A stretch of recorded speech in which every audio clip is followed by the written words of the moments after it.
Қайырлы күн, құрметті оқушылар. Бүгін біз трапеция деген тақырыпта айтатын боламыз. Трапеция деген не нәрсе? Трапеция деген екі параллель табаны болатын, екі бүйір қабырғасы, қабырғасы болатын фигураны трапеция деп атаймыз. Олардың бұрыштары тік те болуы мүмкін, әртүрлі әртүрлі бұрышты болуы мүмкін, сондай болуы мүмкін. Түрі осындай болады. Трапецияның қасиеті бойынша, мысалға, мына тұрған А мен мына тұрған Б-ның қосындысы, мына тұрған гамма мен мына тұрған теттаның қосындысы бір-біріне тең болады, яғни 180 градус. Общий қоссақ 360 градусымыз не істейді екен, шығады екен. Және де трапецияның орта сызығы деген бар. Орта сызықты қалай табамыз дейтін болсақ, мына А мен Б-ны қосып екіге бөлетін болсақ, міне мынау орта сызық болып табылады. Осы орта сызық деп аталады екен. Орта сызық мына тұрған қабырғаны и мына тұрған қабырғаны қақ екіге бөліп жібереді екен. Енді орта сызықтан кейін үшбұрыштардың ұқсастығы дегенді осы жерге қолдануға болады. Мына как коэффициентін А-ны Б-ға бөліп қойған, әдейі айтып тұр, Неге? Өйткені біздегі мына тұрған бұрыш пен мына жердегі бұрыш екеуі бірдей, өйткені вертикаль бұрыштар деп аталады. СОВ деген мына кіттай үшбұрыш пен АОД деген мына тұрған дәу үшбұрыштардың бір-біріне ұқсас екенін байқауға болады. Сол үшін К деген коэффициент А дегенді Б дегенге бөлсек шығады деген мынау сондай бір формула. Яғни үшбұрыштардың ұқсастығын қолдана алады екенбіз. Енді айтады, егер трапеция шеңбердің ішіне сызылатын болса, ол тең бүйірлі ғана болады дейді. Тең бүйірлі, мына екі бүйірі тең болған кезде ғана не істей аламыз дейді, қолдана аламыз дейді. Енді одан кейін мынандай бір күшті формула беріп қойған, параллель бізде мынау айтады, трапецияның табандарына параллель болатын бір кайл деген жүргізілді ғой. Соның аудандары егер де бірдей болатын болса, егер аудандары, онда кайлдың квадратын мына тұрған А квадрат, Б квадратты екіге бөлгеннен шығады дейді. Тек қана қай кезде қолданылады бұл? Екі аудан бір-бірінде бірдей болатын болса, бөлген. Тең шамалы трапецияға бөлінсе деп айтып тұр ғой, өйткені екеуінің ауданы бірдей болатын болса, осы формуланы қолданамыз дейді. Енді келесі айтатын дүние былай дейді: трапецияның табандары параллель болатын және диагональдардың қиылысу нүктелер арқылы өтетін кесіндінің ұзындығы дейді. Диагональдар қиылысты, сол кезде ол қақ ортасы емес, орта сызық емес, солайынан EF деген дүние жүргізілсе, онда біз 2AB А плюс Б деп осылай бұның несін ұзындығын таба аламыз дейді. Бұл не істеген кезде? Диагональдар қиылысқаннан кейін сол нүктеден өткен кездегі сызықты деп айтып тұр, нақтырақ тоқталғанда, Келесі, егер тең бүйірлі трапецияның диагональдары өзара перпендикуляр болса дейді, міне перпендикуляр екенін көрсетіп тұр, мына жерде тұр. Онда оның биіктігі орта сызық болып табылады дейді. Бұл тек қана диагональдар перпендикуляр болған кездегі шарт қана. Осыны жаттап алайық. Диагональдар перпендикуляр болатын болса, орта сызық биіктікке тең болады. Орта сызықты мен L дей салайын, Енді одан кейінгі келесі шартты айтқан, егер шеңбердің ішіне шеңбер іштей сызылатын болса, онда ол бізге не дейді? Мына биіктік 2 радиусқа тең дейді. Очевидно, мысалға, мына биіктік жүргізілетін болса, міне ол 2 радиусты не істейді дейді, құрайды дейді. Одан кейін аудан табатын формуланы беріп қойған, ол орта сызық бағанағы L мен H-ты көбейту. Ал L деген А плюс Б-ны 2-ге бөлгенге тең екен. Бұл ауданның формуласы, трапецияның ауданы осы. Одан кейін орта сызық пен биіктік деп жазып тұрғаны міне тұр. Мынау ғой жаңағы екеуі бір зат, мынау екеуі бір зат. Келесі, диагональдар арқылы есептейтін болса, диагональдарды бір-біріне көбейтіп, олардың арасындағы синусты аламыз да 2-ге бөліп жібереді екен біз. Одан кейін келесі айтылған дүние, трапецияның бүйір қабырғалары мен диагональдарының кесінділері арқылы пайда болған үшбұрыштар тең шамалы болып келеді дейді. Міне осылайынан қылып кескен кезде мыналарының несі, аудандары бірдей болады. Бүйір қабырғалары мен диагональдарының кесінділері арқылы пайда болған дейді. Дәл осындай шарт берген екен. Енді есеп шығарайық, сол кезде нақтырақ түсінеміз. Кеттік ал. Тең бүйірлі трапецияның бүйір қырлары 13 депті. Көрдік па? 13 деп өзі нақты айтқан. одан кейін айтады табандары 7 мен 17, біреу үлкен біреу кіші. Тең бүйірлі болған үшін оның биіктіктерін обязательно оп-оңай салып қоямын. Егер менің мына жағым 7 болатын болса, мына параллель көшіремін, мына жерім 7 болатын болса, екі жақ 5-5-ке бөлініп кетеді. Неге? 5-ке 7 қосам 13, 13-ке 5 қосам 13, 12, 12-ке 5 қосам 17 шығып тұр. Енді биіктікті табу үшін мына жерде Пифагор қолданылады, өйткені биіктік 90 градуспен түседі. 13-тің квадраты 169, 5-тің квадраты Пифагор қолдансақ 25, екеуін азайтамыз, өйткені гипотенуза бар, мына жақ 12-ні береді екен. Аудан табу үшін екі табанды қосып 2-ке бөліп биіктікке көбейтеміз. Бірінші табаным 7, екінші табаным 17, оны 2-ке бөлем, ал биіктігім 12-ке тең. Мынау мен мынау қысқарады 6 болады. Сол кезде мына екеуін қосатын болсам 24 көбейту 6 болады. Сол кезде 144 деген сан шығады екен. Бұл біздің неміз трапециямыздың ауданы болып табылады екен. Келесі тең бүйірлі трапецияның, бұл да тең бүйірлі деп жазылып тұр. Значит, бүйір қабырғамызды осылай қойып қоямыз, екеуі бүйір. Енді айтады табандары 5 пен 7 дейді. Окей, 5 пен 7 болатын болса, биіктігімізді қойып қоямыз. Енді қарайық, егер ортамыз 5 болатын болса, екі жаққа бірден кетеді, бірдей ғой. Өйткені бүйірлері бірдей болса, табандары да дәл солай бірдей болады. Сонда общий 7 болады. Онда мынау түбір асты 64 болады, яғни 8. Енді қарап отыратын болсақ, трапецияның диагоналі деді, ол былай қарай жүргізілу керек. Қарайықшы енді. Егер мен оны осылай қиятын болсам, мына жер 1 болатын болса, мына аяқ бізде 6 болады. Ал биіктігіміз 8 болатын болса, мына тұрған диагональді табу үшін Пифагорды қолдансам болады. Неге дейтін болсақ, қарайық мына жерде. Мынау диагональ, мынау биіктік, мына жақ қабырға. Диагоналінің 12-ін білуге болады. Неге? 6-ның квадраты 36, 8-дің квадраты 64, екеуін қоссақ, түбір асты 10, түбір асты 100, яғни 10 шығады екен. Диагоналіміз табылды. Келесі, шеңберге сырттай трапецияның орта сызығы деп тұр. Шеңберге сырттай бір трапеция не істелді дейді? Салынды дейді. Енді айтады, оның орта сызығы, яғни міне мынау орта сызығы 15-ке тең депті. Трапецияның периметрін не істеңіз дейді? Табыңыз дейді. Енді қарайық, егер шеңберге сырттай трапеция салынатын болса, оның қарама-қарсы қабырғаларының ұзындықтары тең болу керек. Яғни, мысалға, егер мынау А, мынау Б болатын болса, мынау С, мынау Д болатын болса, А плюс Б, С плюс Д-ға тең болу керек деген осындай қасиет бар.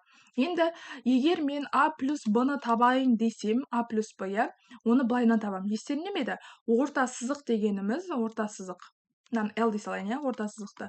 А плюс Б-ны 2-ке бөлу емес педі? Ал орта сызығымыз біздің 15 болатын болса, 15 болатын болса, онда 2 көбейту өтпей ма? А плюс Б-мыз 30-ға тең болады екен. Сонда, егер менің А плюс Б-м мына екеуінің қосындысы, яғни мынау 30 болатын болса, С мен Д-ның қосындысы 30 болатын болса, периметрім А плюс Б плюс С плюс Д емес па? Яғни 30 қосу 30 тең 60 деп жаза салсақ болмай ма? Осындай не бар екен? Қасиетті қолдануға болады екен. Бұл логично,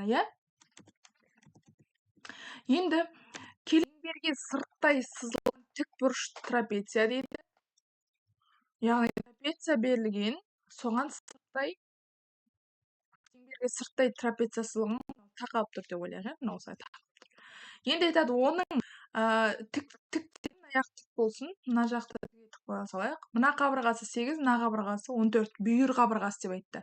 Енді бізге аудан тап деді. Аудан табу үшін екі табанды қосып биіктікке көбейтетініміз болған үшін бізде мынандай нәрсе бар. Менде мына екі табанның қосындысы жоқ қой, яғни орта сызық жоқ қой. Екі табанның қосындысы мен 22 деп жаза аламын. Неге дейтін сұрақ туатын болса, өйткені естімеді, егер шеңберге іштей шеңбер, егер тіктөртбұрыштың ішіне шеңбер салынған болса, оның мына екі қабырғасы, мына екі қабырғасының қосындысы, мына А плюс Б-ны береді, А плюс Б-ның қосындысымен бірдей деп айтып еді, яғни екеуі де 22-22-ден екен, ал биіктігіміздің 8-ге тең екенін көріп тұрмыз, жауабымыз 88 бола салады екен. Келесі, тең бүйірлі трапецияның диагоналі өзара перпендикуляр, трапецияның. Мына екеуі АА болсын, олардың нелері өзара перпендикуляр дейді. Мына жерлер туралы әңгіме айтып жатыр. биіктігіміз 10-ға тең дейді. Мына биіктік 10-ға тең. Естеріңде болған болса, биіктік 10-ға тең болатын болса, және де олардың нелері, диагональдары перпендикуляр қиылысқан болса, биіктікпен орта сызықты 1 деп айта аламыз. Значит, L тоже 10. Енді L деген орта сызық қой, A плюс 2-ге көбейту. Ал A плюс B ол бізге егер 10-ға тең болған болса, A плюс B 20-ға тең емес па? Егер бізде L 10-ға тең болған болса, A плюс B 20-ға тең емес па? Енді ауданды табу үшін біз не істейміз? A плюс B бөлінген 2 көбейтілген H дейміз да. Не істей саламыз? Екеуін қосып 2-ге бөле саламыз. 20 бөлінген 2 көбейтілген 10. 10 деген ол биіктік 10-ға тең. Сонда 100 деп шығады екен. Біздің есебіміз шықты. Келесі мына есепте былай дейді. Трапецияның табандары 6 және 8 депті. Тең бүйірлі сияқты көрінуі мүмкін, бірақ 6 және 8 деп осыны сыза салайын. Тең бүйірлі сияқты, негізі тең бүйірлі емес, тең бүйірлі болса А деп жазып қояды. Былай дейді. Трапецияның табандарына параллель болатын дейді. Окей. Екі тең шамалы. Бағана айттық, S деп бөлінсе дедік, не істейміз дедік? Осының ұзындығын табу керек, бұл бір km деген. Не істейді деп айтып едік? Былай жасайды дедік, km квадрат дегеніміз дейді. Былай аласыңдар дейді. A-ның квадраты, B-ның квадраты бөлінген 2 деген формуланы айтатын тұғымыз дейді. 6-ның квадраты 36, 64 бөлінген 2, 150 ғой, короче. Km тең түбірасты 50-ге, ал ол 5 түбірасты 2-ге ғой. Болды. Сонымен не істейді екен? Есеп шығады екен. Келесі, мына тұрған есептерді талқылап істейді. Трапецияның ауданын табыңыз дейді. Аудан табу үшін 2 табанды биіктікке көбейту керек дегенбіз. Енді кеттік ал. Егер менің мына жерім 2 деп берілген болса, егер мен о жерге мынандай тағы биіктік түсіріп, мына жерім 45 екенін білетін болсам, онда мына биіктік 90 болса, мына жақта 45 болады.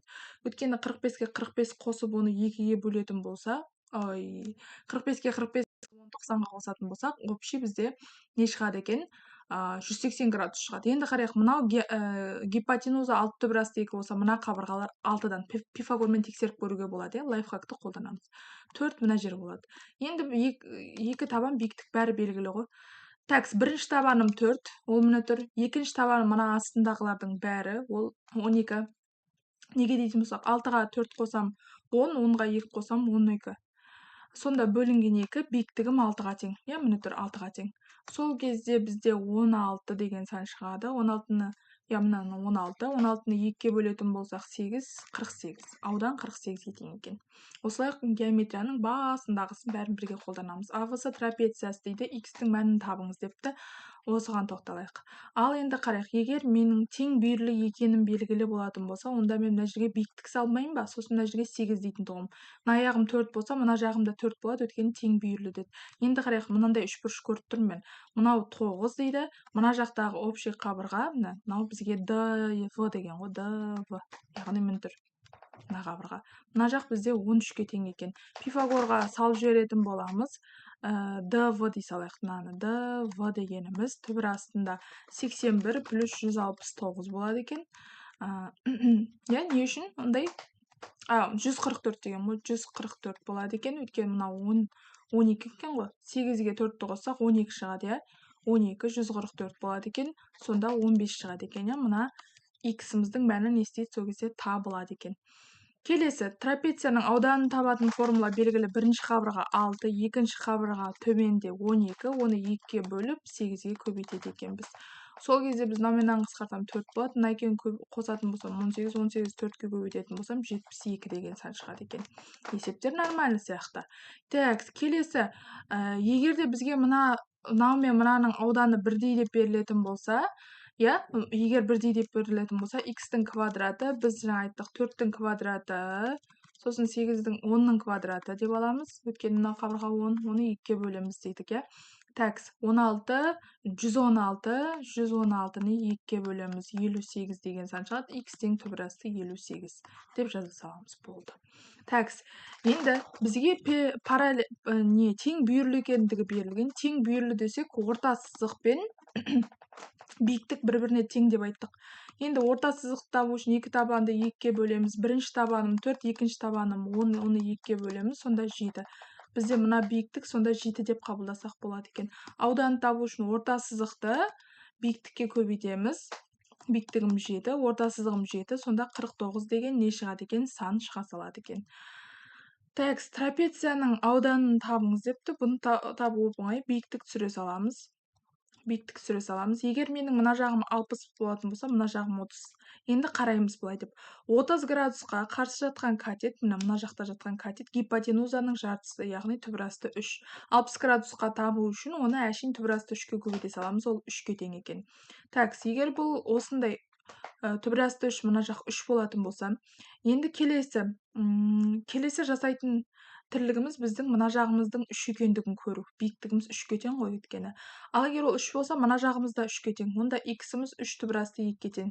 Ана біздің лайфхагымызды қолдануға мынандай үшбұрыш пайда болып тұр өйткені. Мына жақ 45 градус болып тұр, мына жақ 45 градус болып тұр. Міне мынау 45 и мына жақ тоже 45 градус болып тұр.